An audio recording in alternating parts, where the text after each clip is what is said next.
Welcome back. The EU has long experience in establishing a single market, the European Union. And today we have with us our Bureau Chief of Europe, our correspondent from Europe, Miss MALOU Francisco. MALOU, welcome. Oh, thank you very much, and thank you for having me here, and to our audience. Yes, a very good afternoon, and well, Happy New Year, of course. Yes, of course, Happy New Year.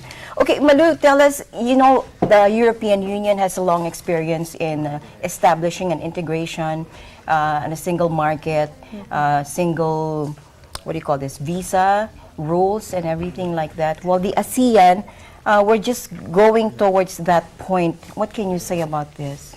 Okay. About the ASEAN, okay, working on its integration, and 2015 has been set as the time for the establishment of the ASEAN community or community of caring societies and all that. Well, people are saying that there must be public awareness. Increased public awareness is very much needed. And I do believe that it should be done. Because when we talk about like the target for 2015, the ASEAN economic community has to be, I mean, it has been set that this is the year that it will be established. When we talk about the economy, we're talking about, of course, business entities and the people that work for these different business entities.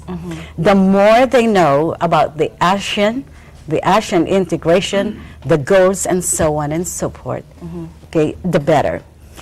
And when we talk about information campaign or public awareness, it should not be limited only within the ASEAN region. I think we should tell more about the ASEAN. Let the whole world know what the ASEAN is doing.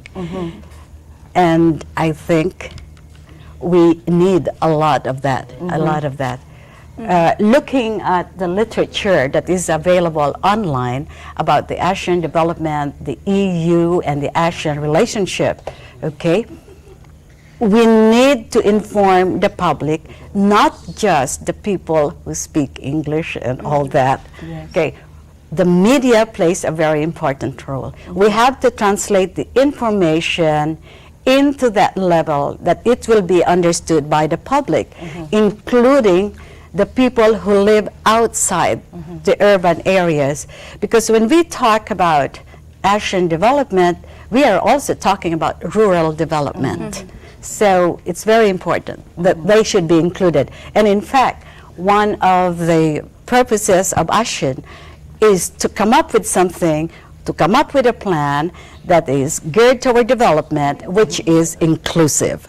Okay, not only for business people, but those who will be partakers of the development. And that's part of the MDG, narrowing the development gap. Okay. Ms. MALOU, may we just know what are your personal views in terms of this integration? How do you think the Philippines will fare with the other ASEAN member states in terms of economy, in terms of education, etc.? Okay, this is now my my personal observation, my personal opinion.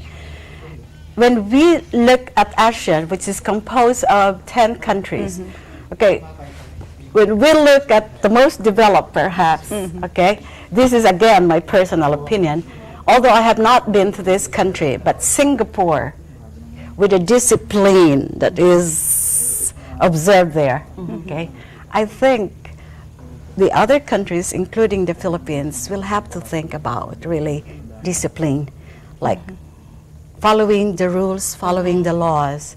We need that. We need that. If we would like to build up a strong economic powerhouse here in the ASEAN community, I think we need to observe discipline, and we can only do that. Let's say one way of doing that is informing the public, okay, to the grassroots, the importance of ASEAN. Why are we doing this? What will be your role, and so on? What do we need to succeed in ASEAN, and you are part of that. You're part of the people who will benefit from whatever ASEAN will be able to achieve. Okay, and we are happy to know that EU, the European Union, is really very keen at the success that ASEAN will achieve. Yes, and there are many already agreements. Okay, and EU is really very supportive of ASEAN. Yes. Very. As a correspondent from Europe and someone from, someone who has lived there for so long, what can we here in the ASEAN region learn from the European Union towards the integration? Public awareness. Okay. Because in Europe, they see to it, okay, this is my observation again, the public is well informed. It's well informed, especially through the media. The media comes up with information or informative programs that are really in-depth. And it's not just a one-shot information campaign or a one-shot production thing, but it is an ongoing informative program. It's not just, let's inform the public, but there is no follow-up. I think what ASEAN needs, okay, and what the media here should be doing is really informing the public in a way that it can be understood not just by the people who are well educated or who speak English. If we can translate it, the materials in the vernacular, so much the better. Yeah, because when we talk of the ASEAN development again, one of the areas, okay, that are one of the key areas is agriculture, rural development too. Okay. Okay.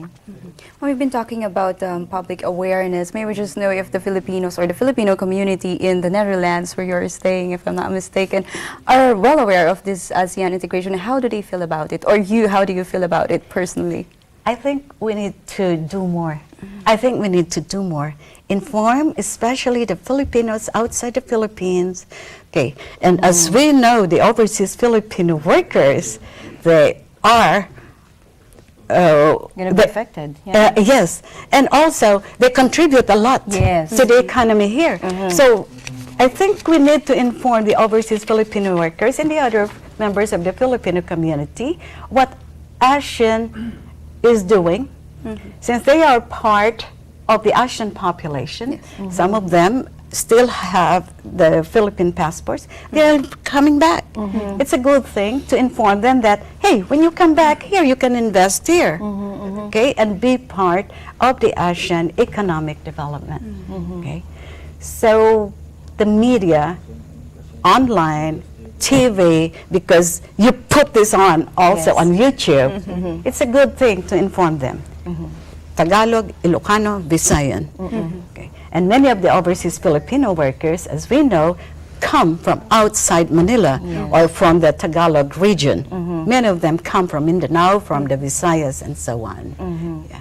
So it's a good thing to let them know what ASEAN is doing and how they can contribute, what they can do when they decide to retire and come home, come back home to the Philippines. Ayun. Yeah. And so with the, as a correspondent as well, I know the EU, some of your coverages, the EU has been supporting ASEAN as well in their programs and how to develop the ASEAN region as well. Do you know some of the programs they have and on how they're supporting the ASEAN? Okay. One program is in the area of education. We have the Erasmus program and so on. We have an exchange of scholars. Scholars go to EU and scholars also from the EU come to ASEAN. Okay, and they share information. And another thing is the training in the media. One of the EU countries, especially Germany, for example, through its international broadcaster, Deutsche Welle, they conduct different training programs in Myanmar, okay, and Vietnam. Yes. I think the last one they had was in Myanmar. Yes. And when I asked these people, let's say Deutsche Welle or even the Netherlands media, I asked them, do you conduct such training in the Philippines? They'd answer, oh, the Philippines, oh, it has a developed media. And then and also one of the things they say is that the Philippine media is so commercialized. So what does it mean? What does that mean? Yeah. What does it mean? Oh, it looks like the Philippine media is entertaining more programs that will rake in revenues. Now, the question is, what kind of programs easily rake in revenues here in the Philippines? Something that is probably has this element, SEX, has this element, and so on and so forth. Or some slapstick comedies and so on. I don't know if that's still the trend. But during my time, that was the case.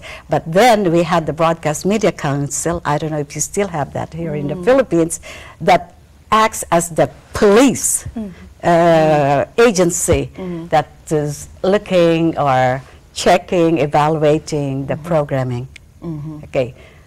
Are the programs contributing to the development and so on? Yeah. That was during my time before I left the Philippines. Okay. So what you're saying now is that our responsibility, or as for correspondents as well, is to inform the media about this coming ASEAN integration. Yes. They need to be informed. Yes. I mean, the people.